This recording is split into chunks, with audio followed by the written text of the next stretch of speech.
Bismillahirrahmanirrahim. Assalamualaikum warahmatullahi wabarakatuh. Innal hamdalillah nahmaduhu wa nasta'inuhu wa nastaghfiruh wa na'udzu billahi min shururi anfusina wa min sayyiati a'malina. May yahdihillahu fahuwal muhtadi wa may yudlil falan tajida lahu waliyyan mursyida. Asyhadu an la ilaha illallah wahdahu la syarika lah wa asyhadu anna Muhammadan abduhu wa rasuluh. Allahumma shalli wa sallim ala Muhammadin wa ala alihi wa ashabihi wa jami'il mu'minin, amma ba'd. Bapak Ibu yang dirahmati Allah, syukur alhamdulillah sekian tahun kita tidak bertemu dalam majelis taklim di Ulul Albab. Alhamdulillah ini Pak Ugum rawuh dengan Bu Ugum, di Pak Wardi juga, Pak Mayor Ismail dan Pak Haji Soleh. Alhamdulillah bisa bertemu di majelis taklim. Insya Allah malam hari ini kita akan mengaji tentang hikmah Maulid Nabi. Alhamdulillah kemarin itu ya seminggu yang lalu ya Pak Cip ya. Ayo kita ngadakan Maulid Nabi. Nanti ngundang Ustadz Abdul Wahid. Kemudian saya hubungi beliaunya.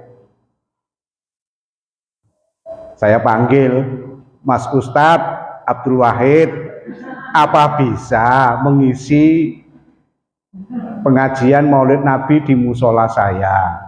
Beliau menjawab, insya Allah guru, saya lihat dulu jadwalnya. Kebetulan 10 menit lagi saya sampaikan. Akhirnya disampaikan, beliau jadwalnya kosong. Kenapa beliau memanggil saya guru? Karena bukan Bathara guru ya ini ya. Karena memang saya mengajar beliau berapa mata kuliah dulu? 3 kayaknya. 3 ya.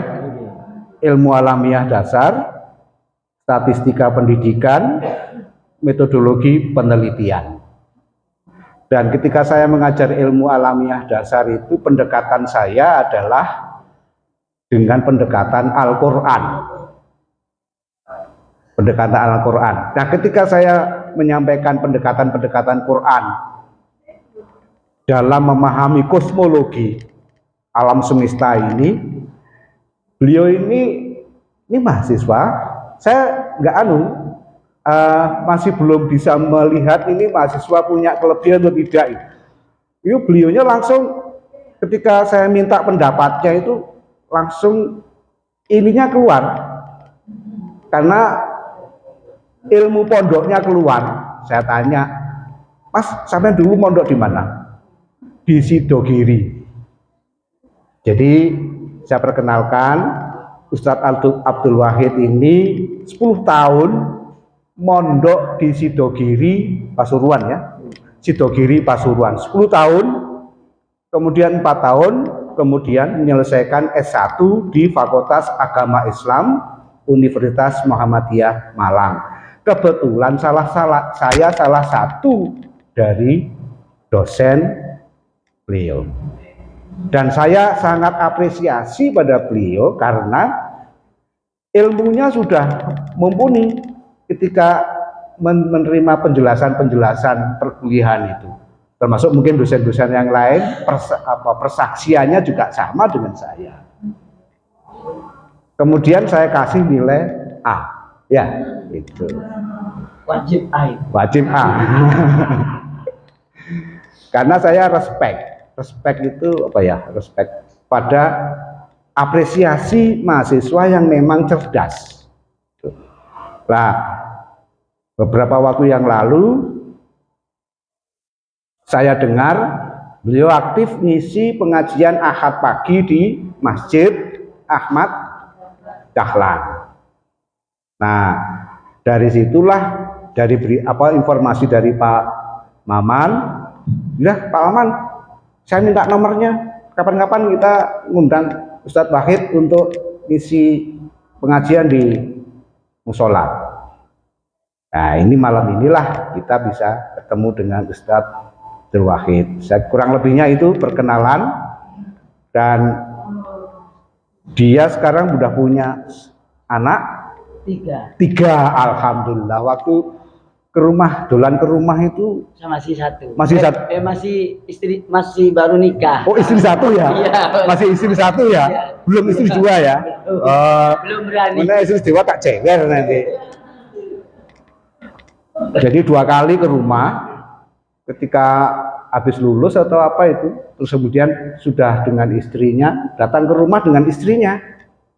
Jadi apresiasinya mahasiswa kepada dosennya itu ya silaturahmi kepada dosennya, itu sebagai bentuk penghargaan kepada dosen, walaupun tidak datang membawa apa-apa, datang wong tok, kuwi wis menunjukkan apresiasi kita kepada dosen. Makanya kepada bapak-bapak, ibu-ibu yang kagungan putra putri kuliah, kalau sudah selesai studi, siapa dosen pembimbingnya, selesai disowani dosennya, nggak usah bawa apa-apa, disowani, lu udah seneng. Saya juga begitu sama istri. Ketika anak saya sudah selesai S1, siapa dosen pembimbingnya ini, ayo ketemu, antarkan ke rumahnya di Jogja itu, kita datang. Jadi itulah bentuk kita ini bersyukur, apresiasi kepada guru atau dosen. Begitu pula kalau kita guru, ibu-ibu masih belum menguliahkan, masih sekolah, lulus ya, sebagai bentuk apresiasi kepada guru-guru anak-anak kita datangi guru-guru itu, kita sowan, saya orang tuanya ini anaknya. Mohon doanya, mudah-mudahan ke depan langkahnya dipermudah oleh Allah dalam mengembangkan karirnya. Kita minta doa.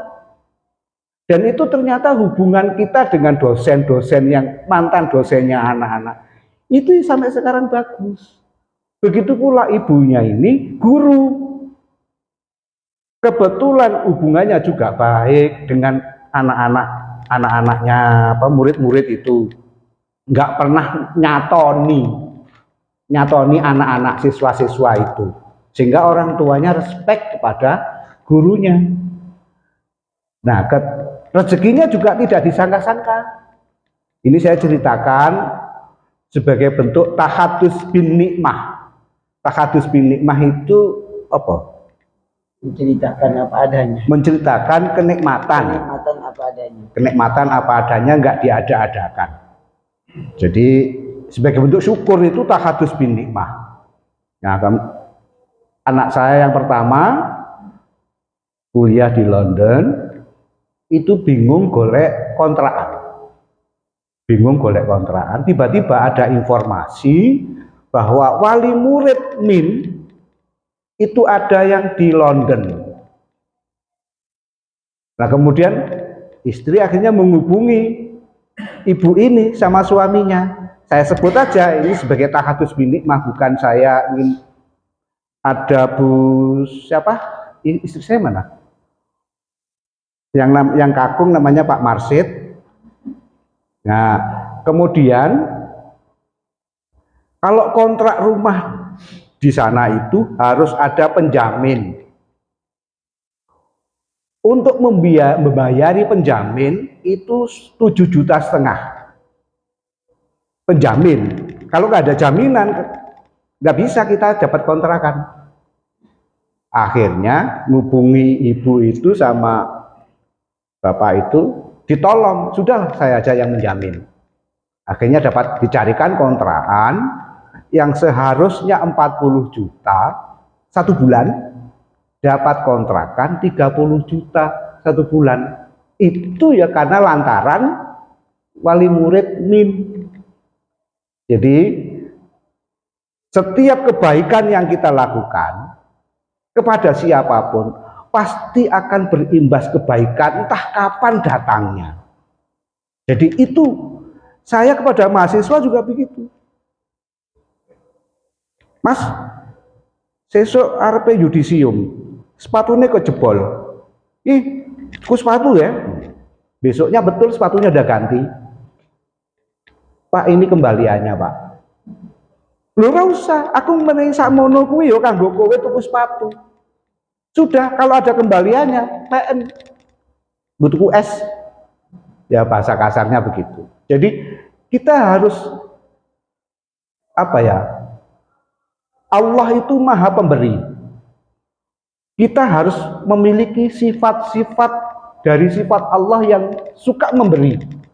Kalau kita suka memberi, maka akan ada Allah menuntun orang lain, manusia yang lain akan memberi kita kebaikan.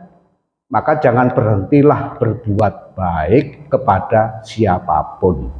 Pasti akan ada balasan kebaikan itu untuk diri kita. Akan kembali kok. Hadisnya ada itu ya, ada ayatnya. Dan nanti bisa dijelaskan. Monggo Ustadz Wahid.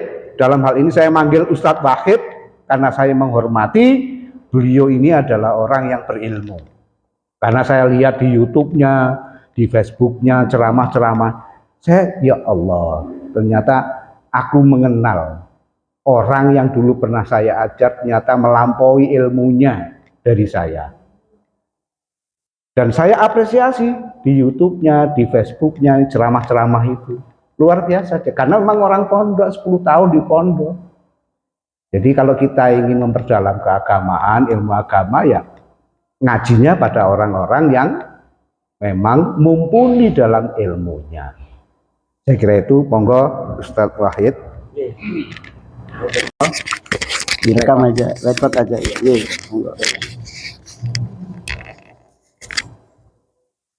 Ngajinya santai mawon nggih. Saya nggak biasa serius-serius, ya. Ya, bismillahirrahmanirrahim. Apalah. Bel dapat. Bismillahirrahmanirrahim. Karena kita ngajinya santai, nanti kita ya juga ada mungkin dialog guru ya. Jadi saya sekaligus menceritakan seperti ceritanya beliau tadi. Jadi gini para jamaah sebelum saya mulai. Jadi bismillahirrahmanirrahim. Sebenarnya malam ini saya juga ada acara. Ada acara pengirakan maulid di kampung.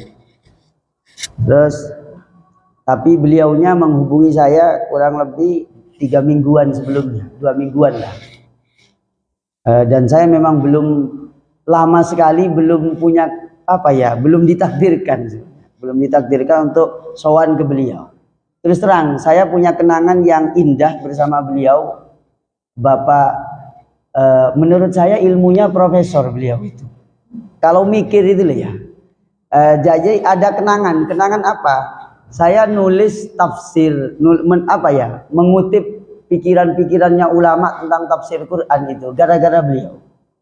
Sampai sekarang ada filenya, kurang lebih ada 150-an halaman. Hanya Fatihah saja. Hanya Fatihah saya itu ngambil mungkin kurang lebih ada 20-an kitab tafsir. Beliau memintai waktu itu. Mas, kalau menulis tafsir itu yang tidak sama dengan yang sudah ada begitu ya. Nah, jadi beliau dan ini bukan memuji karena di depan beliau ini ya, bukan dia. Tidak, memang betul. Saya nulis tafsir gara-gara dulu pernah disuruh ngaji di sini. Disuruh ngaji baca tafsir kalau di sini, terus berikutnya di Pak Pur? Masjid apa Pak Hum? An-Nur gitu. Pernah di situ juga. Dan saya termasuk terus terang, saya alumni pondok pesantren nyel mondok, nggak pernah sekolah. Ijazah SMP, SMA saya itu bukan ijazah sekolah, tapi ijazah persamaan. Cuma kayak saya cinta ilmu, begitu loh. saking cintanya ilmu saya sampai kuliah di Muhammadiyah dan saya menjadi anggota majelis tarjih Muhammadiyah 2 periode sampai sekarang gitu deh.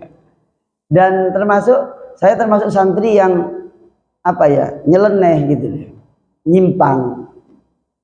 Kenapa kok begitu? Iya, saya itu dianggap murtad itu 10 tahun lebih karena masuk ke Muhammadiyah gitu ya. Loh enggak, saya itu loh. Saya dibully dan dijauhin gitu ya. Dijauhin oleh komunitas-komunitas kami semua. Tapi sekarang malah senang kepada saya. Kenapa kok begitu? Karena saya bisa menyampaikan ilmu yang mungkin selama ini tabu di Muhammadiyah gitu. Las 12 tahun kurang lebih mulai saya menjadi anggota Mubaligh Muhammadiyah 2011. Itu oleh sebagian oknum Muhammadiyah saya dianggap penyusup. Oke, betul. Subhanallah. Tapi saya biasa aja. Kenapa? Saya ikhlas mau menyampaikan ilmu.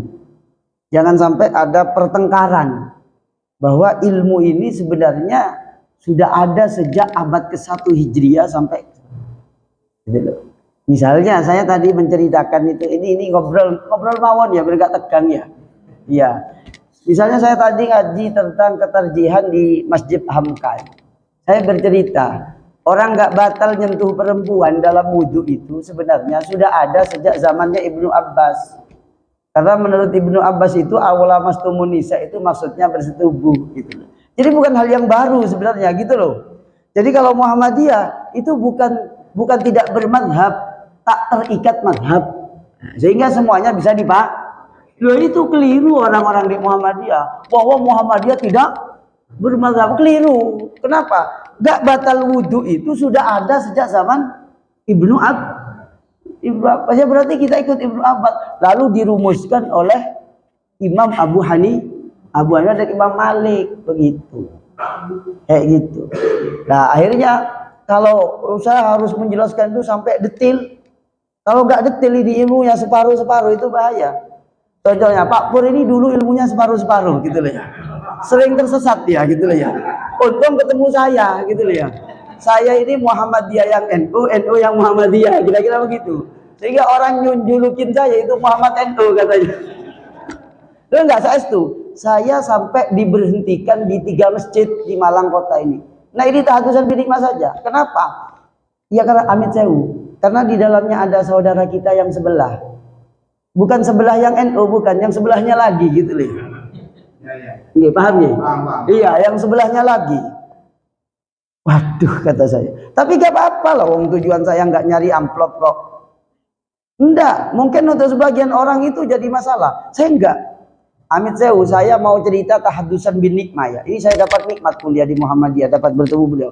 Ada 3 dosen yang sampai sekarang itu saya selalu terkenang dalam pikiran saya. 1, tak terus terang mawon, bukan berarti menomor 2kan beliau. 1, Profesor Dr. Hozim. Ini dosen inspiratif saya. Yang kedua, Profesor Dr. Abdul Haris. Yang ketiga, Profesor Dr. Kiai Haji Agus Purwadi. Karena beliau sudah, saya sampai pernah, insya Allah beliau nggak lupa kok. Saya ngomong ke beliau, Pak Guru, panjenengan kok nggak sampai ditingkatkan ke guru besarnya, sampai begitu. Sayang gitu loh, pikirannya kritis gitu. Saya kan suka model-model guru gembul lah gitu loh ya. Gitu. Enggak, bukan ajang janjian untuk saling memuji, tapi memang kita bicara apa adanya aja gitu nggih. Katanya. Perkara saya punya banyak kekurangan, loh jenenge aku menungso. Lek menungso itu kadang kepikirannya uang itu butuh sempurna. Ya gak bisa lah, lek kepengin duwe kanca sempurna sak sempurnane, ya koncoan karo malaikat Jibril. Nggih napa mboten? Nggih. Gitu. Ini obrolan saya begitu nggih. Monggo kita mulai. Saya live streaming di YouTube nggih dan Facebook saya. Alhamdulillah, maksudnya sekarang kalau ngaji di YouTube saya itu yang live itu kadang sampai 5.000. Kemarin Maulid Nabi di Unitri itu yang live 5.400. Tadi ngaji di Hamka itu 5.200. Kemarin pengajian pagi di mana itu 8.400. Itu live di YouTube saya. Artinya di YouTube kami lah ya. apa namanya? Maksudnya rupanya ilmunya bermanfaat gitu loh ya. Saya harap yang saya baca kitab ini, saya ngambil beberapa kitab keterangan tentang kenapa sih kok kita ngadakan peringatan Maulid gitu. Dan di Muhammadiyah nggak dilarang peringatan Maulid gitu, apalagi di NU gitu loh. Wow, tambah nggak dilarang. Saya lewat itu di Tirto itu, apa namanya, berapa kampung itu, berapa gang itu, udah makanan, ya gantung-gantung, terus panci-panci itu digantung. Kok lewis mari ku arek-arek cilik itu rebutan. Merasa bahagia dengan keadaan itu gitu loh ya. Ya mensiasati kebahagiaan lah gitu loh ya. Kenapa mau bahagia mahal-mahal ya kita gak duit gitu ya. Ya bahagia yang gitu-gitu ya.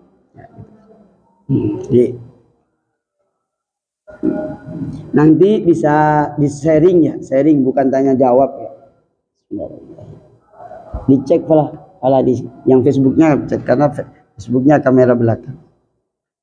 Atau di sini apalah ya, biar tidak, atau jenengan ngapunten bapaknya pindah.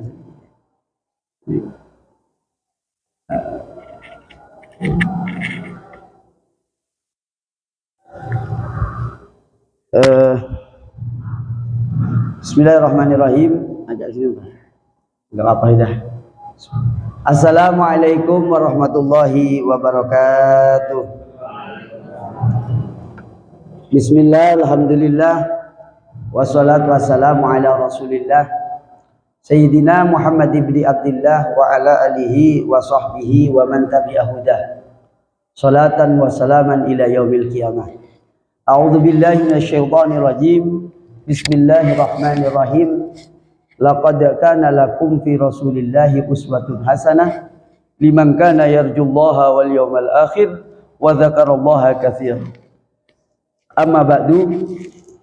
Bapak Ibu, para jamaah sekalian, jamaah musalla ulul albab yang berbahagia, yang dimuliakan Allah Subhanahu wa taala. Wabil khusus al-mukarram guru kami, yaitu Bapak, saya menyebutnya itu secara faktual saja, menurut saya beliau ini ilmunya sudah profesor begitu ya. Kenapa? Ya beliau memang ngajarnya itu ilmu-ilmu alam dan ilmu-ilmu logika yang selalu diintegrasikan Al-Quran, hadis, dan temuan-temuan yang ada di dunia yang berdasarkan riset-riset ilmiah. Bapak Ibu yang dimuliakan Allah Subhanahu wa taala, juga para sesepuh yang ada di lingkungan Musallaul Albab yang dimuliakan Allah Subhanahu wa taala. Alhamdulillah, saya bersyukur bisa menghadiri majelis ilmu ini, majelis muzakarah ini, yang di dalam hadis riwayat Tirmizi dan lain-lain.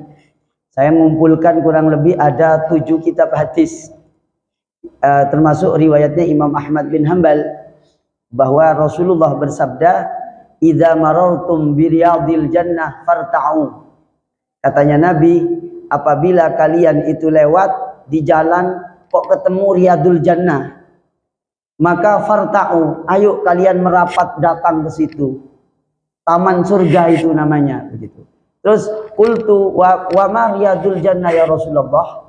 Apa yang dimaksud Riyadul Jannah itu wahai Rasulullah? Rasulullah menjawab, ada 3 riwayat hadis. 1 disebutkan maja'ah hilakud dzikri, yaitu halaqah-halaqah, ada orang banyak berzikir. Itu katanya Nabi Riyadul Jannah. Itu bisa dicek juga di kitab Riyadhus Shalihin, di keutamaan berkumpul-kumpul baca Quran atau baca zikir dan atau majelis ilmu. Begitu. Yang kedua, riwayatnya mengatakan majalisuz zikri, kalimatnya pakai majelis zikir. Yang ketiga, itu menyebutkan Rasulullah majalisu ahlil fikhi, yaitu majelis-majelisnya orang-orang yang mengajarkan ilmu agama dengan arti yang luas. Ya. Jadi yang dimaksud agama itu bukan berarti orang yang mengajarkan ilmu-ilmu tertentu yang hanya membahas urusan ritual, tidak. Tapi urusan-urusan yang mengantarkan orang masuk ke surganya Allah itu adalah urusan agama. Walaupun secara zahir kelihatan itu urusannya kayaknya bukan agama. Kenapa? Contoh, hadis riwayat Imam Bukhari bahwa ghufira limra'atin baghiyatin atau mumisatin ra'at kalban ala ra'si raqiyin yalhad.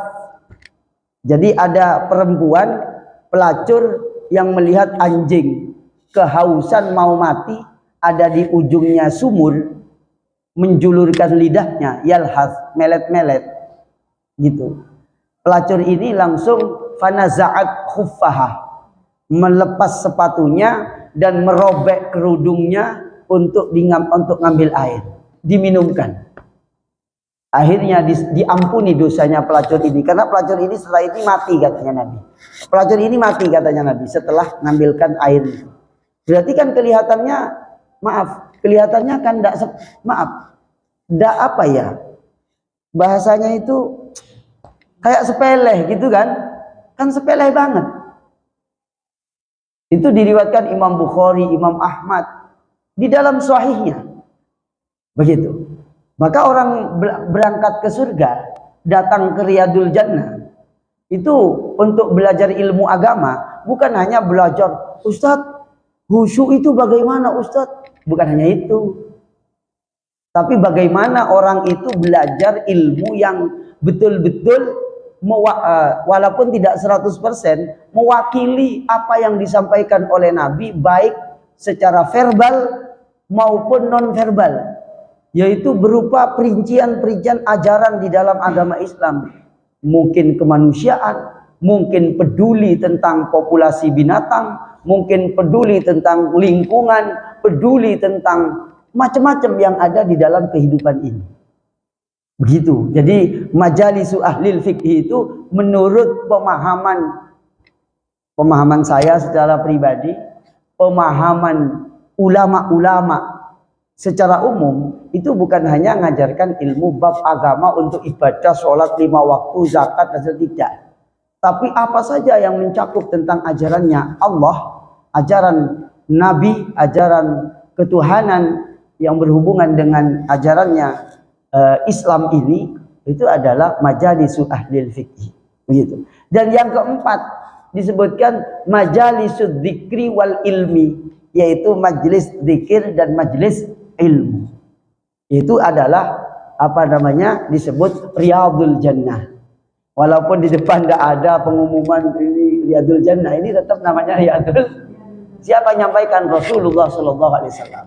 Monggo dipirsani, dilihat, dibuka di kitab Riyadhus Shalihin bab keutamaan kumpul-kumpul baca Quran, kumpul-kumpul zikir, gitu. Jelas niki. Maka panjenengan bersyukur, masa mau ke surga sing angel-angel gak kuat, sing enteng-enteng begini gak bisa.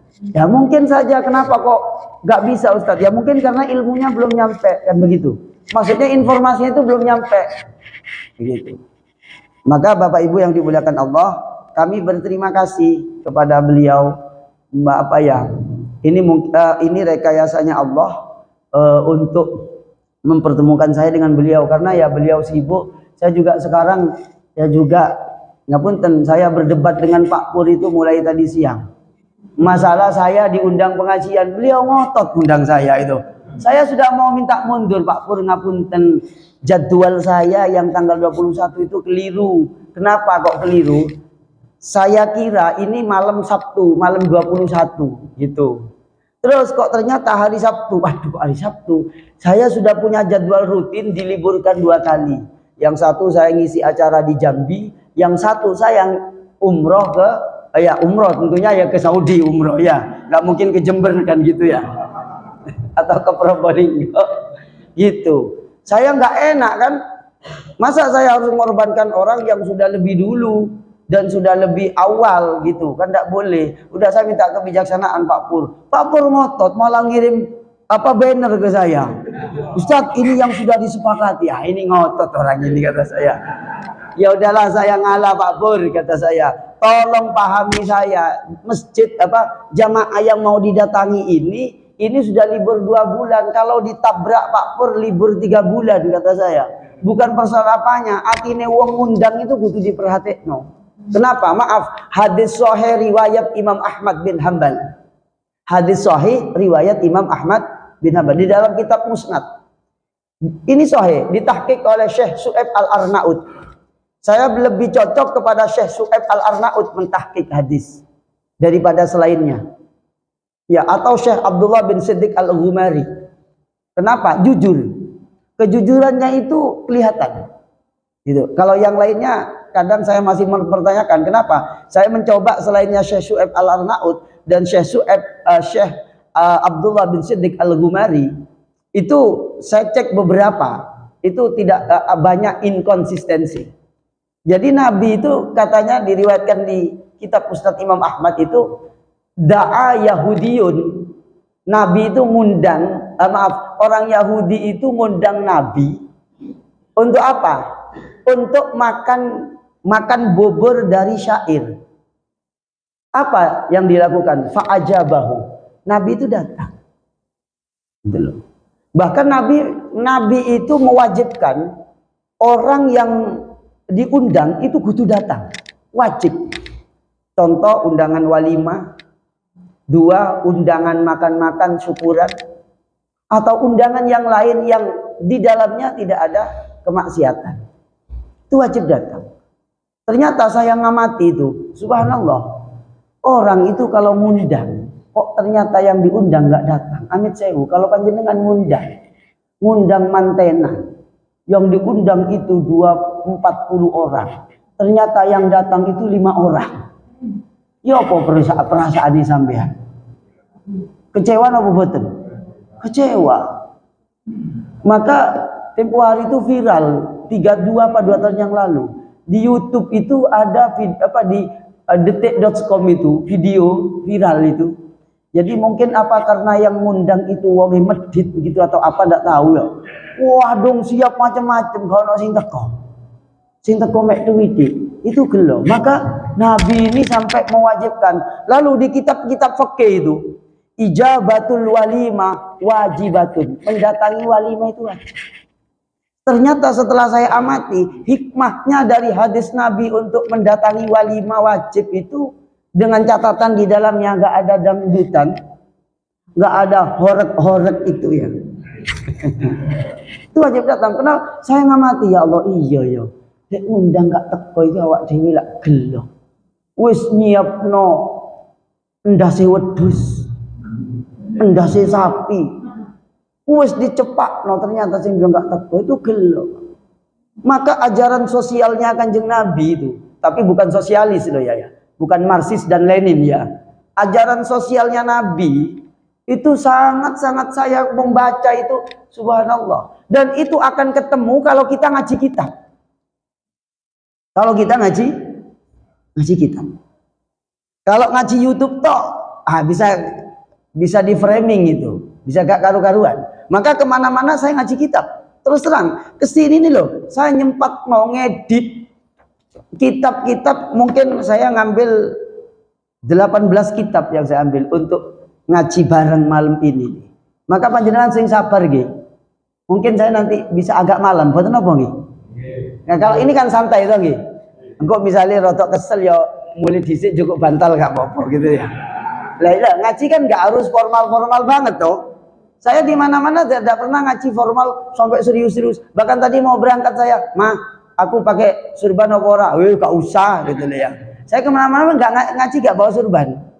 Nggak bawa surban. Kenapa? Saya pikir saya masih belum layak disebut kiai gitu. Menurut saya, walaupun mungkin sebagian orang menyebutnya sudah begitu, ya saya nggak mau gitu. Pokoknya wis le ikhlas gak gowo ya gak gowo, le ikhlas gowo. Tapi hampir dipastikan gak pernah. Kecuali memang kultur daerahnya koyo iki kok dianggap nyepelehno aku, ya tak gowo surbannya. Cilik-cilik tapi kadang tak cesak surbannya gitu ya. Ya gitu. Nah, ini contoh begini. Contoh nih Pak. Ini masih pembukaan, belum saya baca. Tapi pembukaannya saya mau menceritakan kitab-kitab. Contoh adalah Nabi Muhammad itu kan melanjutkan ajarannya Nabi Ibrahim. Begini apa betul? Ini ajarannya Nabi Ibrahim. Nabi Ibrahim itu di kitab tafsir As-Sa'labi dan tafsir Al-Maturidi. Nama kitab tafsirnya itu An-Nukat wal Uyun. Jarang atau bahkan tidak pernah kitab tafsir ini dibuka oleh orang. Diceritakan Nabi Ibrahim itu saking baiknya. Ya, saking baiknya kepada tamu. Kepada tamu itu. Dan kepada siapa saja. Sampai Nabi Ibrahim itu diceritakan rumahnya itu pintunya ada 4. Pintu depan, pintu belakang, pintu samping kanan ini. Kenapa? Nabi Ibrahim tidak ingin ketinggalan ada orang lewat kemudian tidak dijak makan nang omahe. Pokok setiap hari itu harus ada orang makan di rumahnya. Maka amit sewu, kalau sekarang ada tetangga kita yang balik-balik ngundang wong acara ini mangan-mangan. Nah, itu bukan sesuatu yang asing dalam agama. Kenapa? Nabi mengatakan, ayul Islam khair ya Rasulullah. Islam bagaimana yang paling baik Nabi? It'amut to'am. Mangan-mangan. Loh iya toh? Loh, mungkin untuk sebagian kecil orang, oh semangat paling biasa. Loh, jangan begitu. Itu kan sekecil orang yang banyak uangnya, yang sering makan enak-enak itu. Tapi mungkin kebanyakan orang kalau disensus, jangan-jangan mereka itu jarang makan enak. Maka Bapak Ibu yang dimuliakan Allah, kalau Nabi mengatakan ikut ayul Islam khair ya Rasulullah, dalam riwayat lain ayul Islam afdal, Islam yang baik bagaimana Nabi? Nabi mengatakan beliau bersabda it'amut ta'am wa ifsya'us salam. Hal sepele yang diajarkan Nabi. Ya mangan-mangan rek gitu loh. Jadi didik-didik mangan, ketemu acara iki mangan. Itu jangan dianggap iki pemborosan. Jangan. Itu Nabi yang mengatakan it'amut ta'am gitu ya. Jadi kayaknya harus dimatikan lah. Ya, sambil diawasi ya. Ngapunten nggih. Kalau ada ini. Iya. Sedap ya.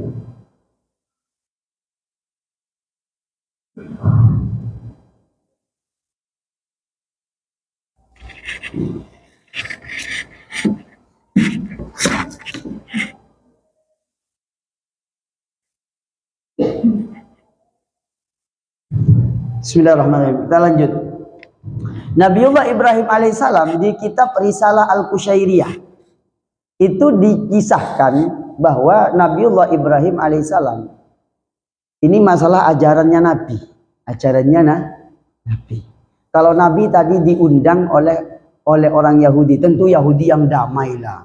Jangan kemudian di framing, di generalisir. Ustadz Wahid itu pro Israel. Jangan begitulah. Kenapa kok begitu? Lah, emangnya Yahudi itu siapa? Yahudi itu ada banyak kelompok, ada berapa sekte.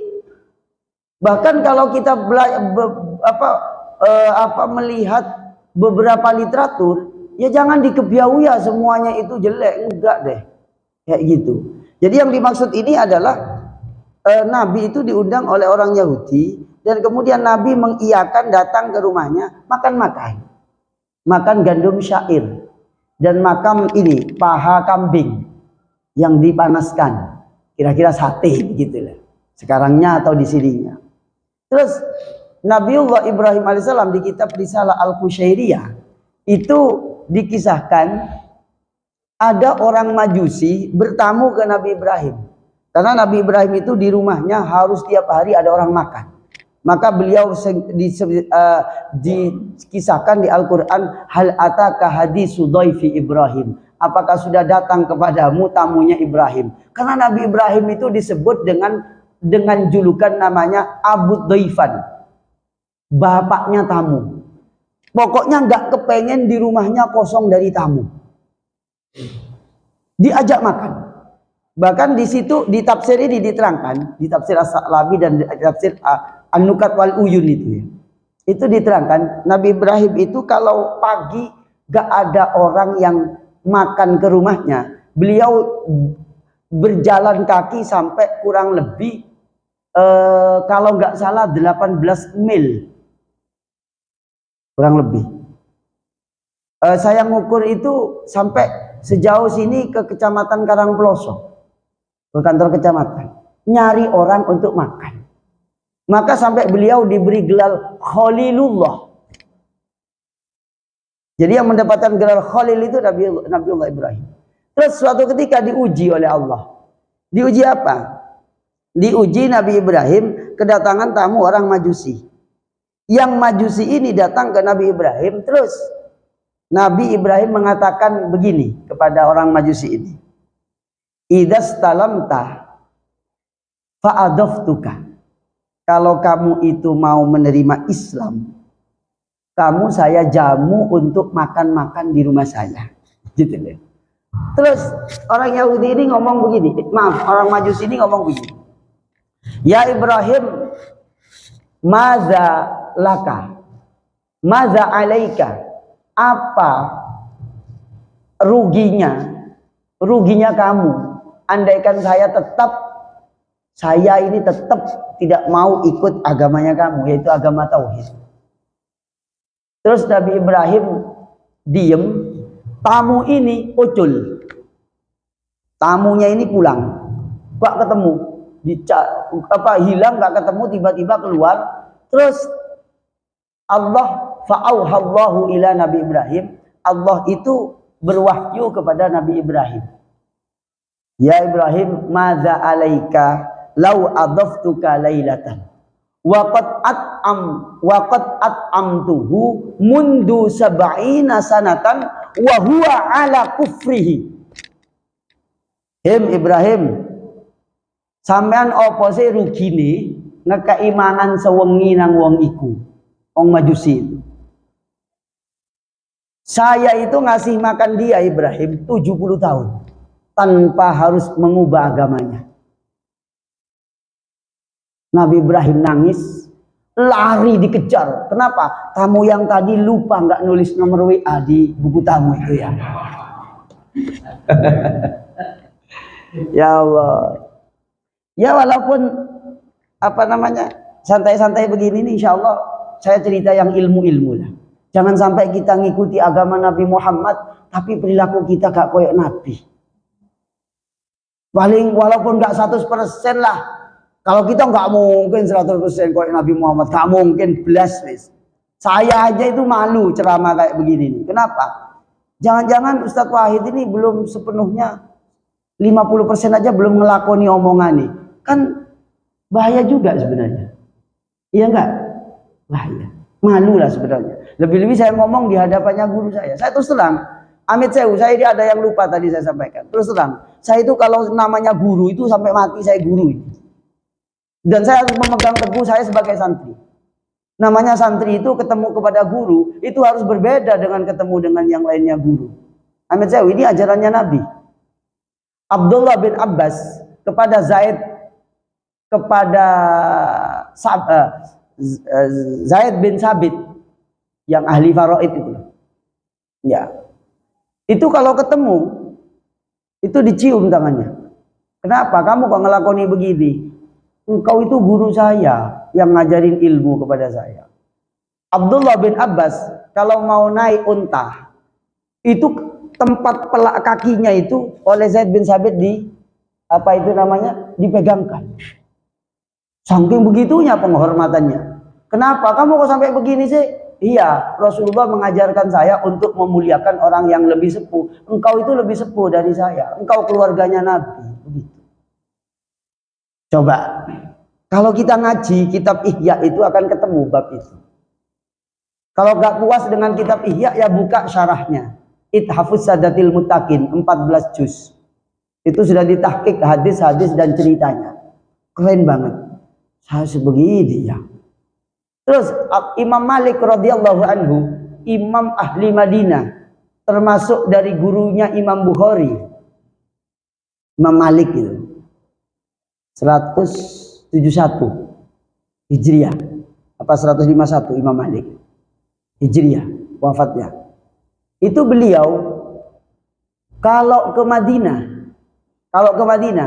mau masuk Madinah dalam arti bukan kota yang sekarang, bukan, tapi yang masih Yasrib zaman dulu yang masih tidak terlalu luas. Itu Imam Malik kalau ke Madinah naik kuda, nyampe wilayah masuk Madinah, beliau turun dan tidak kudanya itu dituntun. Di kitab Ihya diterangkan itu. Ditanya, ya Imam Malik, kenapa kok panjenengan kalau nyampe Madinah itu kudanya malah dituntun, nggak ditumpaki? Apa jawabannya Imam Malik? Di bumi Madinah ini ada jasadnya orang yang paling mulia, yang paling dicintai oleh Allah, sampai Allah dan Rasulullah, Allah dan para malaikat yusalluna 'alan nabi, bersolawat tidak berhenti. Jadi saya selalu mengatakan kepada para jamaah, malaikat Jibril itu, ya, maaf ya, kadang itu kan ada ilmu yang butuh diterangkan dengan integrasi teks dan integrasi teks dan nalar rasional.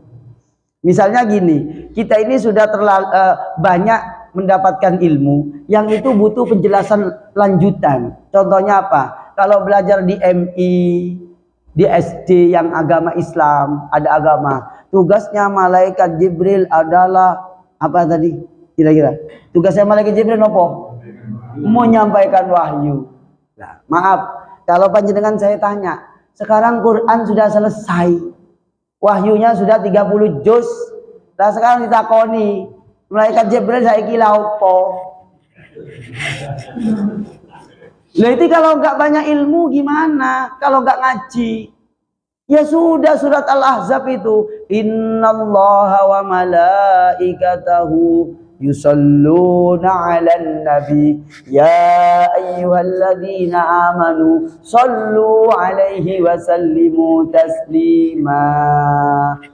Makanya di Quran tidak pakai sallau, pakai yusol.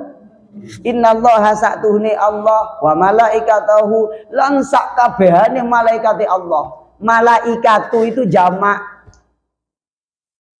plural, singularnya malak. Nah gitu. Seluruh malaikat, gak ada yang pengangguran, termasuk malaikat Jibril. Malaikat Jibril itu jangan dikira sekarang nganggur malaikat Jibril paling mek tiktokan misalnya ya. Ya enggak lah. Ya malaikat Jibril gak nganggur walaupun Quran sudah selesai turun 14 abad yang silam. Ngapain? Yusalluna 'alan.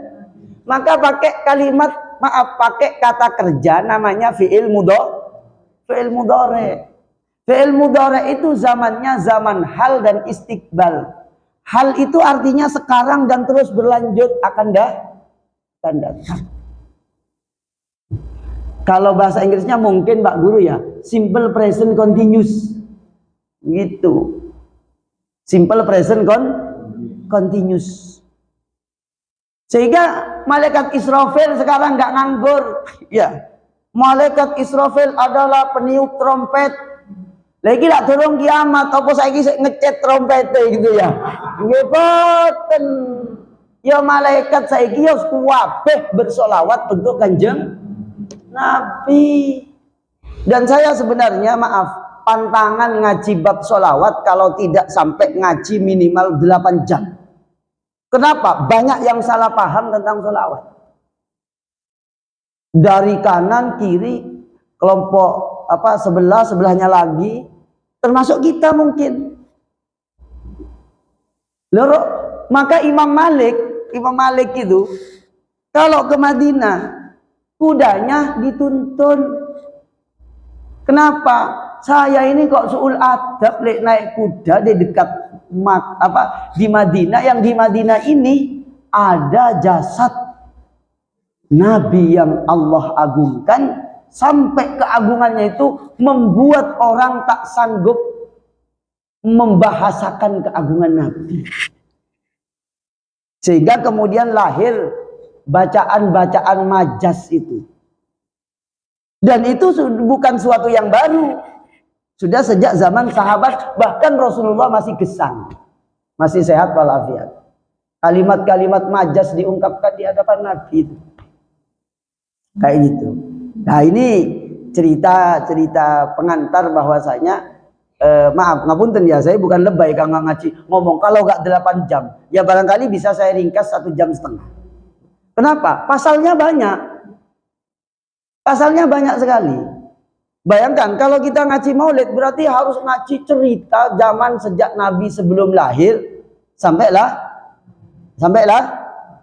sampai dewasa, sampai kemudian dinamika kehidupan baik secara politik, sosial, budaya yang terjadi, khususnya bab budaya.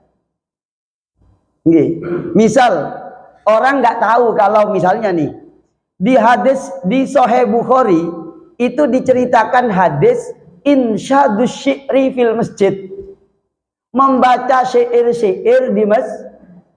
Itu kitab Sahih Bukhari. Sahih Muslim juga begitu, apalagi yang lain. Itu membahas pasal khusus babu insyadus syi'ri, babu insyadus syi'ri fil masjid. Bab menyenandungkan syair-syair pujian di dalam masjid. Ternyata Imam Bukhari itu meriwayatkan hadis yang hadis itu menceritakan Hasan bin Sabit itu dimarahi oleh Sayyidina Umar. Panjenengan sambil catat, ini saya siapkan kok catatannya. Sayyidina Umar itu marah-marah kepada Hasan bin Sabit. Kenapa? Dek masjid puji-pujian maca syair.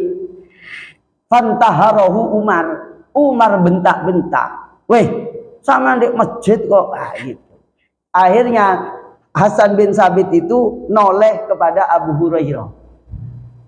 Noleh kalau begitu. Umar, kira-kira begitu.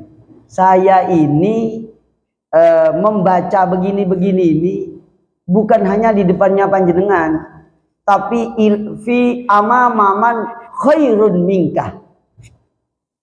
Di depannya orang yang lebih mulia dan lebih baik dari engkau gitu. Akhirnya noleh ke Abu Hurairah. Abu Hurairah, "Na'am." Iya. Terus Nabi berdoa, diriwayatkan itu, berdoa untuk Hasan bin Sabit si tukang penyair itu. Allahumma ayyidhu biruhil kudus. Ajib, Allahumma ayyidhu birul kudus. Jadi ini hadisnya panjang, ceritanya panjang. Kenapa? Hasan bin Sabit ini asalnya orang kafir, orang musyrik, pembenci Nabi. Setelah itu beriman, cinta kepada Nabi, dia punya keahlian membuat syair. Banyak menulis syair pujian kepada Nabi. Dan diantaranya sering dibaca di masjid. Dan itu sudah ada sejak zaman dulu. Jadi bukan hal yang aneh begitu. Maka kalau orang nggak tahu ini, dikirain orang ngene-ngene di masjid, wah ini musyrik ini, ngada-ngada kan begitu. Padahal ada di Sahih Bukhari. Di antara syairnya begini, pada angen-angen ini. Hasan bin Sabit itu ngomong di hadapannya Nabi, wa ahsanu minka lam taraqattu aini wa ajmalu minka lam talit an-nisa'u. Yang lebih tampan dari engkau wahai Nabi, mataku tak pernah menemukannya dan menjumpainya. Wa ajmalu minka lam talit an-nisa'u. Dan belum pernah saya melihat ada perempuan yang melahirkan seorang bayi yang tumbuh dewasa seperti engkau. Yang lebih tampan dari kau belum ada. Memang gak ada yang tampannya setampan Nabi. Gak ada sampai kiamat. Bahkan dalam banyak riwayat saya catat. Saya kalau nyatat itu mesti dari kitab yang saya baca. Jadi kalau digambarkan, saya ngambil dari kitab tafsir, tapi saya lupa nama kitab tafsirnya. Jadi ketampanan Nabi Muhammad itu kalau dibandingkan adalah seperti matahari. Orang nggak bisa menggambarkan seperti apa matahari. Maka ini kalau dikembangkan, pembahasan tentang bumi itu bulat apa datar. Itu kalau dikaitkan dengan bab matahari, saya lebih cocok, bukan menolak. Saya lebih cocok, bumi itu ya tidak datar. Kenapa kok begitu? Kalau sampai bumi datar, kuat enggak kita langsung kena sorot matahari? Enggak kuat kayaknya. Maka Nabi itu diibaratkan ketampanannya seperti matahari. Lalu manusia di seluruh dunia itu seperti yang tampan-tampan itu. Di antaranya adalah Nabi Yusuf. Nabi Yusuf. Dari itu keturunan Nabi Ibrahim juga kan? Nabi Yusuf itu dari Yakub, dari Ishak ya, Yakub kan begitu. Terus ketampanannya itu seperti rembulan, yang rembulan itu masih dibagi lagi. Separuhnya Nabi Yusuf, separuh yang lain untuk manusia seluruh dunia. Berarti kira-kira sekarang itu Shah Rukh Khan gitu ya, Salman Khan, Leonardo DiCaprio, Michael Jackson, yang tampan-tampan itu separuh dibagi orang mulai dari Nabi Adam sampai Kia. Separuhnya Nabi Yusuf, yang matahari itu Rasulullah. Maka kemudian ulama membuat pujian, anta syamsun, anta badrun, anta nurun fauqa nuri. Engkau laksana matahari, bukan engkau matahari, tapi bahasanya pakai bahasa baligh namanya. Bahasa baligh, bahasa sastra. Jadi artinya itu engkau seperti matahari, memberi petunjuk ajaran kemanusiaan, ajaran keagamaan, ajaran tauhid tentunya. Begitu. Seperti itu. Maka Hasan bin Sabit di depannya Rasulullah ngomong, wa ahsanu minka lam taru quttu aini wa ajmalu minka lam talid an-nisa'u khuliqta mubarra'an min kulli aibin ka'annaka khuliqta kama tasya'u. Di mana kitabnya Ustaz? Banyak. Di syarahnya Sahih Bukhari, Fathul Bari, di kitab Syama'il itu diterangkan itu.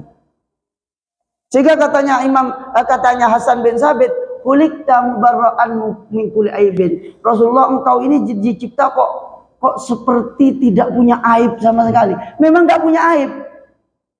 Kalau ada Rasul kok punya aib, gagal jadi Rasul. Karena syaratnya Rasul itu enggak boleh punya aib, baik lahir maupun batin. Karena kakot hulik kama tasau, seakan-akan engkau dicipta itu seperti yang panjenengan mau aja, karep-karepe sampean begitu. Ustaz kok begitulah? Mau gimana loh, itu karepe Allah. Maunya kita mau mensejajarkan Nabi memang manusia. Iya, Nabi manusia.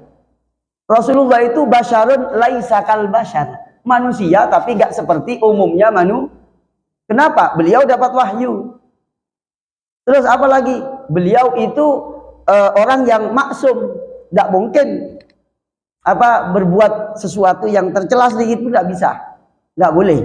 Kenapa? Allah berfirman, Inna fatahna laka fatham mubina liyaghfira lakallahu ma taqaddama min dzambika wa ma ta'akhkhar. Liyaghfira, agar Allah menutup untukmu Muhammad ma taqaddama, dosa yang artinya nggak mungkin Nabi berbuat dosa. Wa ma ta'akhkhar, yang akan datang pun nggak mungkin Nabi berbuat dosa. Maka kemudian lahir bab namanya pujian untuk Nabi. Dan itu sudah ada sejak zaman sahabat. Bahkan dikumandangkan di Masjid Nabawi itu. Yang dulu, bukan yang sekarang.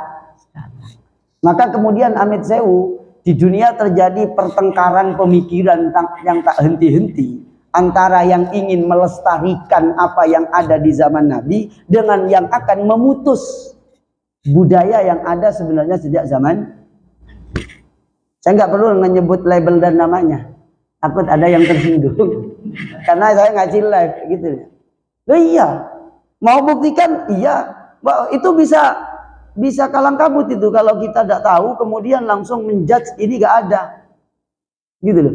Buka Sahih Bukhari bab insyadus syi'ri fil masjid.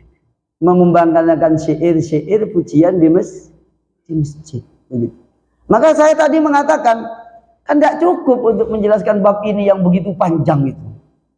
Gitu aja. Ya paling tidak nanti yang paling urgen panjenengan mungkin bisa bertanya kepada kami. Nanti kita sharing aja, gitu ya. Pak Pur, ini panjenengan jangan membuka bocoran ngaji malam ini di sini, gitu ya. Nanti di kampungnya sampean kan mungkin mirip-mirip dengan ini, gitu ya. Iya. Santai mawon, Bu, nggih. Tapi yang jelas ini saya memang dari rumah sudah niat. Pokok saya mau ngaji santai kayak orang ngobrol. Gitu loh. Kenapa?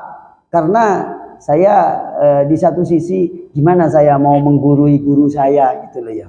Yang ngaji bareng aja gitu loh ya. Enggak pantangan lah, enggak bagi saya walaupun itu dosen.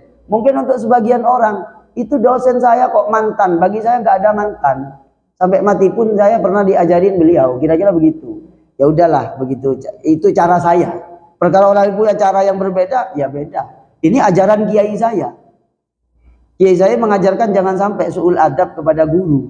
Kenapa? Orang yang su'ul adab kepada guru hampir bisa dipastikan ilmunya nggak berkah.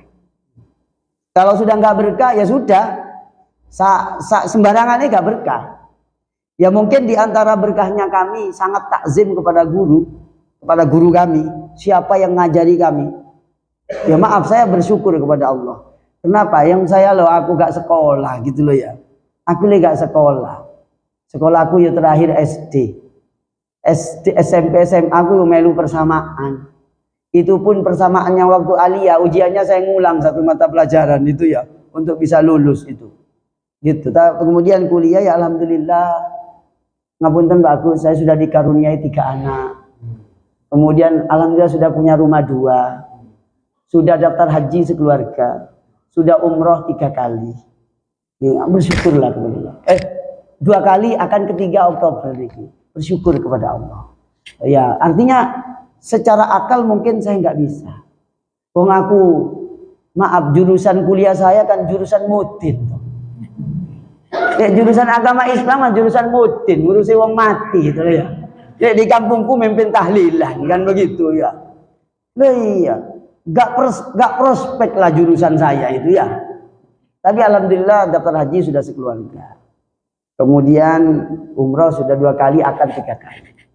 Begitu. Ya banyaklah nikmat-nikmat yang kami meyakini itu bukan datang tiba-tiba karena saya pinter, enggak.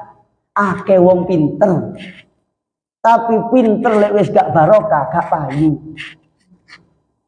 Ciri-ciri gak barokah itu pinter. Oh, gak barokah, ini gak payu. Maka anak-anak kita jangan sampai jadi wong pinter terus gak payu. Artinya gak diberkahi hidupnya oleh Allah. Mungkin ada yang salah. Di antaranya apa? Hormatnya kepada guru ini gak ada. Gurunya dipencilai. Ahmed Sewu, ini torikohnya para ulama, torikohnya Nabi sampai sahabat terus gitu. Ini mungkin nambahkan saja saya ya. Jadi kalau pengen anaknya kita mulia, muliakan gurunya. Gitu. Gak usah ngenteni 2 ijazah gede-gede, gak usah. Ya bisa iya sampai doktor di bidang ilmu nuklir misalnya, nggak apa-apa. Tapi jangan sampai pintere wong itu sak pinter-pintere itu tahu belajar ABC. Ini Ibu Budi, itu sudah dilupakan oleh kita. Iya, ini Bapak Budi. Ternyata kita ini sampai bisa mengukur ukuran-ukuran tertentu berangkat dari ini Budi. Masa kita mau melupakan yang dulu ngajarkan ini Ibu Budi. Ahmed Sewu, saya mohon maaf, saya selalu bercerita yang begini-begini ini, barangkali cerita saya manfaat. Karena yang sudah tergerus oleh modernisasi. Saya Pak, di laptop itu, nama guru itu tak tulis semua. Mulai dari SD. Nama guru. Tiap hari tak bacain Fatihah. Tak doain yang wafat semoga Allah ampuni dosa-dosanya. Yang masih hidup diparingi sehat walafiat. Tiap hari itu Pak. Sehari sampai 7 sampai 10 kali, sampai mungkin 17 kali. Kenapa kok begitu? Saya ingin tetap diakui sebagai umatnya Rasulullah yang ngamalno barang-barang yang mungkin saat ini sudah disepelehkan atau bahkan ditinggalkan. Nggak percaya Pak? Kapan-kapan sih nggak percaya sampai aku ngelakoni kayak begitu ya.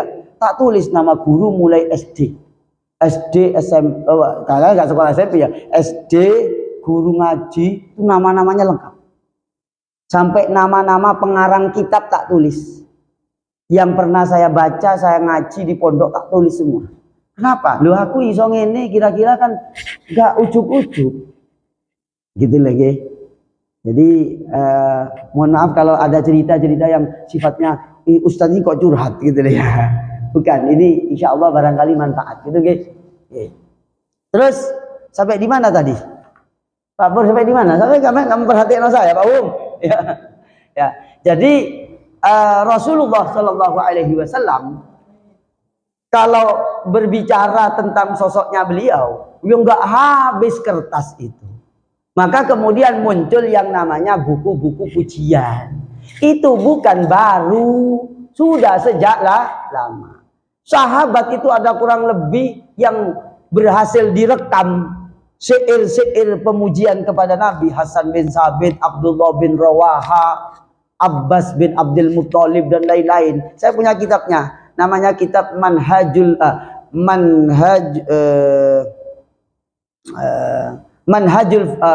Manhaju Fahmin Nusus, Fahmun Nusus ala Manhaji Salaf.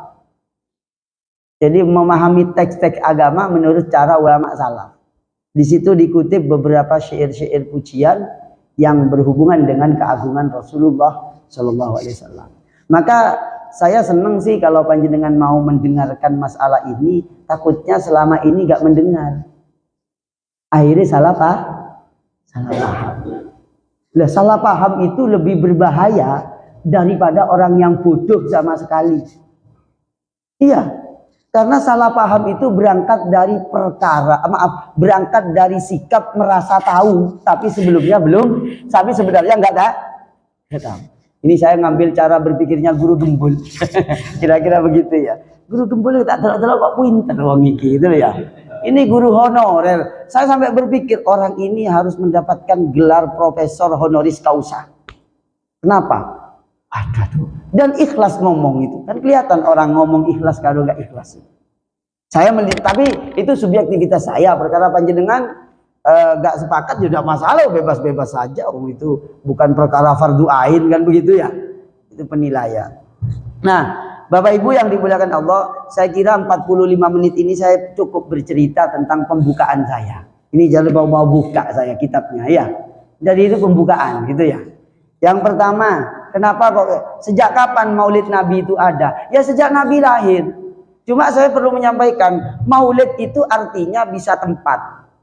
Tempat lahirnya Nabi atau waktu lahirnya Nabi, atau Maulid itu maksudnya adalah apa saja yang berhubungan dengan pribadi Nabi atau apa yang diucapkan Nabi, yang dilakukan Nabi. Itu Maulid. Maka orang bercerita tentang Nabi itu ya maulidan. Gitu loh. Beda dengan mulutan. Iya. Tapi ya juga nggak boleh lah kita membuli orang yang wih mangan-mangan gini-gini. Lah, Kanjeng Nabi ngomong it'amut ta'am. Nabi ayul Islam afdal. Islam yang bagaimana yang paling utama? It'amut ta'am wa ifsya'us salam. Ngekei mangan niku yo agama gitu ya. Agama Islam. Maka Bapak Ibu yang dimuliakan Allah, kalau panjenengan bertanya tentang Maulid, yo sangat luas cakupannya. Kalau dimulai sejak kapan? Sejak Nabi diutus. Sejak Nabi dilahir. Sebagaimana riwayat Imam Muslim, ketika Nabi ditanya su'ila an saumul isnin, Nabi menjawab li'anni wulidtu fihi. Dalam satu riwayat begitu redaksinya. Dalam riwayat yang lain fihi wulidtu, karena di dalam hari Senin saya dilahirkan. Maka sepakat para ulama kalau Nabi itu lahirnya pada hari Senin. Tanggalnya ikhtilaf, tapi yang masyhur adalah 12. Bulannya Rabiul Awal. Itu yang masyhur. Perkara ada perbedaan ya itu biasa, itu namanya hasil penelitian. Namanya penelitian itu tidak pernah akan selesai. Ya, tetapi pasti ada yang namanya kelompok mayoritas dan kelompok minoritas. Itu hukum dalam berpendapat dan dalam hukum ilmu. Ya. Maka ada mazhab pemikiran apapun, ilmu sosial ada mazhabnya. Ada mazhabnya August Comte, ada mazhabnya Max Weber, ya macam-macam. Masa kita menolak fakta dunia? Yaitu fakta dunia. Maka kalau bisa ada mengatakan, nah Ustaz, Nabi itu tidak dilahirkan tanggal 12, itu nggak benar. Kalau peringatan Maulid tanggal 12, ya terserah lah, wong itu memang kesepakatan ulama ahli sejarah, mayoritas itu 12. Baca di mana Ustaz? Di kitab Tarikh Ibni Hisham. Itu ikhtilafnya ulama tentang tanggal itu disampaikan. Tapi yang masyhur 12 Rabiul Awal. Gitu. Ustaz, kalau sekarang berarti peringatannya 2 hari. Kenapa kok begitu? Iya, karena antara NU dan Muhammadiyah gitu ya. Ada 12 Rabiul Awal kan pada akhirnya. Tapi insya Allah enggak lah. Insya Allah enggak. Enggak harus 12 Rabiul Awal. Peringatan Maulid Nabi itu ya tiap hari. Kenapa? Karena kalau kita ingat Rasulullah, ya ikut semua apa yang dilakukan Rasulullah. Itu kan tiap hari sebenarnya kalau kita niat Maulid. Iya. Naik sepeda motor di jalan, lalu bawa 6 bungkus dibagi-bagikan orang Gojek. Itu diniati iki acarane Kanjeng Nabi. Ya wis itu jenenge Maulid. Dengan arti yang sempit. Maaf, dengan arti yang luas. Begitu.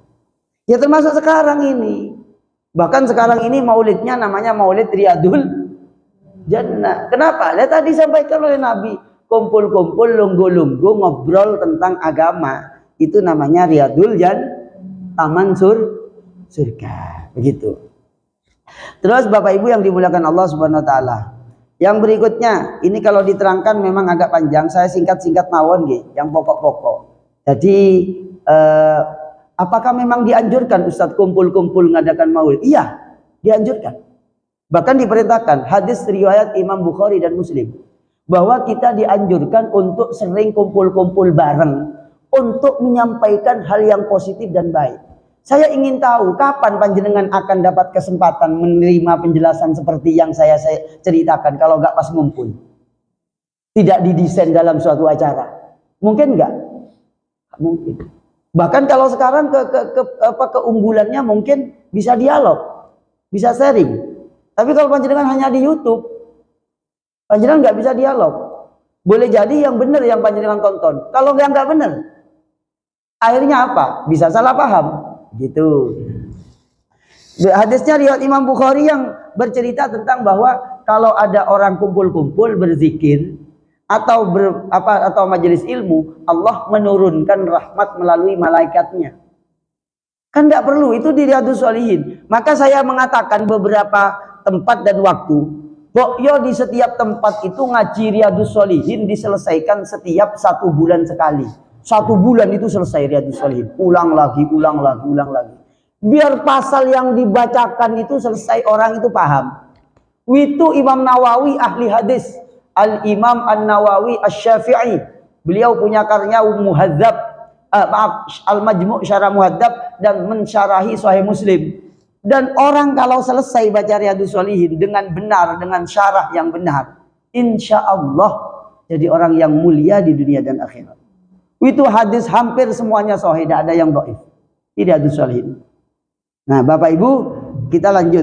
Bagaimana Ustadz kalau misalnya berbicara tentang Maulid, kemudian di situ, maaf Ustadz, ada makan-makan, ada bawa buah dan seterusnya. Apakah memang ajaran Nabi? Begini, panjenengan tak ceritani. Hadis riwayat Imam Bukhari ke 5101. Di dunia ini tidak ada ulama yang menyangkal hadis yang ditulis Imam Bukhari di dalam kitab sahihnya itu. Tidak ada yang menyangkal. Itu melalui taftish, koreksi ulama yang berabad-abad. Sudah tidak ada yang lebih sahih dari Imam Bukhari. Lalu berikutnya sahih Muslim. Terus sampai 7 kitab Sunan Abi Dawud, terus Musnad Imam Ahmad, terus Sunan At-Tirmidzi, An-Nasa'i dan seterusnya. Imam Bukhari itu meriwayatkan hadis. Kalau ada yang menganggap hadis ini lemah, enggak apa-apa. Enggak apa-apa. Tapi saya belum pernah ulama-ulama yang kompeten dan betul-betul ahli mengatakan dan melemahkan hadisnya Imam Bukhari yang di kitab Sahih. Ini kitab Sahih, bukan di kitab Al-Adab Al-Mufrad. Karena kitab Imam Bukhari itu banyak. Yang saya baca itu satu Sahih Bukhari. Maksudnya yang pernah saya baca, yang selalu saya rujuk Sahih Bukhari. 2 Al-Adab Al-Mufrad. 3 Juz'ul Qiraah. Atau Tarikh atau dan seterusnya lah. Ada banyak. Yang ini di Sahih Bukhari bahwa dikatakan bahwa qala Urwah wa Suwaibatu maulatun li Abi Lahab, bahwa Suwaibah budaknya Abu Lahab aqtaqaha, memerdekakannya. Abu Lahab memerdekakan budaknya yang namanya Suwaibah. Yang berikutnya fa'ardoat an-nabiyya, lalu menyusui Nabi. Mungkin sebagian sudah dengarlah di YouTube banyak ini. Perlu saya tegaskan saja tentang epistemologinya hadis ini kok dijadikan landasan itu. Jadi Nabi itu pernah disusui seorang budak namanya Suwaibah. Lah Suwaibah ini dimerdekakan dan menyusui Nabi setelah dimerdekakan oleh Abu Lahab. Kenapa? Karena di kitab syarahnya Sahih Bukhari, Fathul Bari, karyanya Al-Imam Ibnu Hajar Al-Asqalani, yang punya kitab Bulughul Maram itu. Jadi Ibnu Hajar Al-Asqalani itu gelarnya Amirul Mukminin fil Hadis. Presidennya ulama hadis seluruh dunia, itu belum ada yang bisa menggantikan Imam Ibnu Hajar. Setara siapa? Setara Imam Bukhari dan Ibnu Abi Syaibah, gurunya Imam Bukhari. Jadi Imam Bukhari ini punya kitab sohehnya itu disyarahin oleh Imam Ibnu Hajar. Namanya diberi nama kitab Fathul Bari di juz 9 halaman 145 kalau nggak salah. Itu diceritakan Suwaibah itu ketika memberitakan kepada Abu Lahab, "Cak Lahab, keluargamu sing jenenge Abdullah itu kan istrinya namanya Aminah. Itu sekarang melahirkan seorang bayi laki-laki. Yang membawa berita itu adalah Suwaibah." Oh gitu ya, wes sampean merdeka, sampean tak merdeka no saiki. Dan susui itu Rasulullah, Muhammad itu belum datang SK-nya itu. Nabi itu belum di SK jadi Rasul. Gitu. Akhirnya nyusui Nabi Suwaibah itu. Nyusui Nabi, maksudnya belum jadi Nabi, yang cikal bakal akan Rasulullah SAW.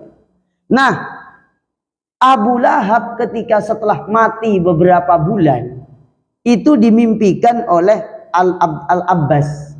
Abbas itu bermimpi, karena kan keluarganya. Bermimpi Abu Lahab, "Ya Aba Lahab, madzalah kita." Abu Lahab, kamu ini setelah mati dapat apa? Jawabannya Abu Lahab mengatakan, "Lam alqa ba'dakum." Wes saya disiksa terus wes di kubur ini. Ghairu anni suqitu fi hadhihi bi ataqati Suwaibata. Hanya saja saya ini setiap hari Senin, karena riwayatnya banyak, bukan satu ini. Ini riwayat utamanya. Riwayat pelengkapnya itu di kitab Fathul Bari itu. Jadi katanya Abu Lahab, saya setiap hari Senin jari saya ini keluar air. Yukhaffaf anni, disiksa siksanya setiap hari Senin. Abu Lahab yang mati kafir, yang dinobatkan sebagai orang kafir permanen itu di Al-Qur'an, tabbat yada abi lahabi wa tabb, ya, itu ternyata setiap hari Senin diringankan siksanya. Gara-gara apa? Memerdekakan budak yang kemudian nyusui. Jadi Abu Lahab itu pernah cinta sebentar kepada Nabi. Sebentar saja pernah cinta kepada Nabi, yang waktu itu belum diangkat jadi. Katanya Ad-Dimashqi di dalam Fathul Bari itu dikutip, kalau orang kafir saja hanya karena pernah senang diringankan, loh bagaimana lagi kalau panjenengan semuanya? Maka saya mengatakan keringat maulid Nabi ojo disepelehno kok. Oh, gitu loh ya. Walaupun gak gelem teko ya wis, paling tidak jangan menghujat. Kenapa? Abu Lahab itu loh begitu. Dan yang meriwayatkan Imam Bukhari. Masa ada yang lebih alim bab hadis dengan Imam Bukhari? Apa ada? Pak Pur. Ini bukan ahli hadis Pak Pur, ahli hadas. Bapak hukum. Ngapunten, ini bab penting nggih, ngapunten. Ini bab penting. Kenapa kok saya anggap penting? Bahkan wajib. Jangan sampai keliru gara-gara belum ngaji itu. Saya mengatakan begitu itu karena saya ketika di Malang itu melihat keanehan gitu loh, Pak. Keanehan. Kok iso ngomong ini yo? Kok iso yo? Aduh, ini gak ngaji berarti. Makanya belum ngaji maksudnya ya, bukan ngaji. Sehingga saya kemana-mana spesialisasinya saya harus ngaji kitab. Tak terangno kitabnya sampai tetek bengek gitu loh. Ojo sampai uang salah Pak Wong kafir mawon, pernah cinta, nggak sampai selamanya cinta Abu Lahab itu. Kenapa? Memusuhi Nabi, bahkan mau membunuh. Ya Allah, maka kemudian Rasulullah menjadi tokoh yang istimewa. Sampai ditempatkan tokoh nomor 1 di dunia dari 100 tokoh oleh Michael Hart. Yang notabene-nya bukan orang yang beriman kepada Nabi dan kepada Allah. Itu bukan hal yang mustahil gitu loh, bukan hal yang aneh. Bukan yang aneh. Sehingga Bapak Ibu yang dimuliakan Allah, sakjane. Tapi tidak harus kan? Kalau ngomong sakjane itu tidak harus. Sakjane. Alangkah indahnya kalau peringatan Maulid Nabi itu betul-betul disemarakkan dengan kebahagiaan. Kawa tumpeng, kawa buah, dipangan bareng, mulai digawa lebokno kulkas sisae. Kan itu bentuk ekspresi cinta namanya. Gitu loh. Itu namanya cinta mengekspresikan itu beda-beda, Pak. Gitu loh ya. Ada yang dibuat turun temurun. Kayak ngene. Di Banyuwangi itu ternyata tradisi yang gantung-gantung makanan itu. Arek-arek cilik dikumpulno, kok rek wis mari. Anta syamsun anta badrun misalnya ya. Ya Nabi salam alaika misalnya. Arek jupukno siji-siji. Kok wis mari iki. Itu sebenarnya ekspresi kebahagiaan dengan cara begitu. Dan saya melihat akhir zaman ini, kira-kira kalau boleh saya katakan lebay ini akhir zaman gitu. Sebenarnya akhir zaman yang mulai zamannya Nabi lah gitu ya. Sekarang tambah akhir kira-kira ya. Maaf Bu, kalau anak-anak kita nggak dikenalkan hal yang baik-baik begitu dengan cara begitu, panjenengan punya cara apa yang efektif untuk mengenalkan Nabi? Jangan-jangan kenalnya Mobile Legend, ya. Ronaldo, ya. Terus sahabat gak kenal, Nabi gak pati, ya pokoknya Islam. Akhirnya ya tidak mengkristal sih. Wong sudah diadakan begitu aja masih. Nah, jadi itu saya kira penting menjadi. Saya tidak mengatakan kudu enggak. Paling tadi ini hadis Sahih Bukhari yang saya baca ini menjadi renungan bersama. Bahwa hal yang begini yang diadakan sampai gawa panganan misalnya. Ya gak kerso gawa panganan, ya wis gawa duwike 50.000 digantung kok cukup siji-siji rek. Ya, ini sebagai ungkapan rasa syukur saya atas datangnya Rasulullah SAW ke dunia ini. Begitu. Kira-kira tapi kalau mau begitu kan tidak harus dengan cara yang konvensional. Mungkin dengan cara yang lain. Gitu. Mungkin apa? Mungkin ngadakan hitan gratis misalnya.